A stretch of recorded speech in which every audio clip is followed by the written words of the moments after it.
Pemirsa, diduga selewengkan dana desa dan alokasi dana desa anggaran tahun 2015 hingga 2022. Sodikin Kades Tanjung Medang, Kecamatan Kelekar, Kabupaten Muara Enim jadi tersangka. Jajaran Satreskrim Polres Muara Enim mengungkap kasus tindak pidana korupsi, keuangan dana desa dan alokasi dana desa yang dilakukan oleh Oknum Kepala Desa Tanjung Medang, Kecamatan Kelekar, Kabupaten Muara Enim.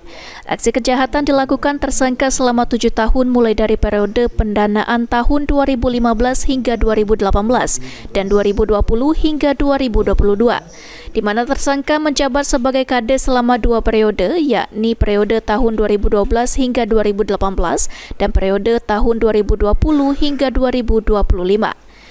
Kapolres Muara Enim AKBP Joni Eka Putra dalam press release mengatakan pihaknya telah lakukan penyelidikan dan penyidikan serta gelar perkara dan didukung dengan alat bukti kuat dalam menekan status tersangka terhadap Oknum Kades.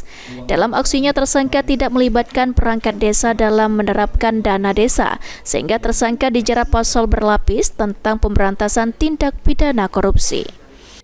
Tersangka dibawa dan dijemput di Desa Tanjung Medang, Kecamatan Kelekar, Kabupaten Muara Enim karena tidak hadir memenuhi panggilan selaku saksi sebanyak 2 kali. Selanjutnya berdasarkan hasil gelar perkara dari saksi menjadi tersangka.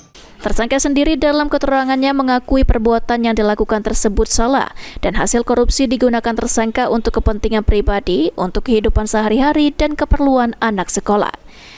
Tidak mendapat kali pertama kali digunakan sendiri dan keluarga, Pak. Keluarga. Penting pribadi dan keluarga. Apa be? Seluruh satunya, Pak. Tapi ke tanah. Selain motor, tanah, anak sekolah, sekolah juga. Ya. Atas tindak kejahatan tersangka, negara alami kerugian hampir setengah miliar rupiah dan penyidik amankan sejumlah barang bukti berupa dokumen dan motor. Mardian Syapal TV.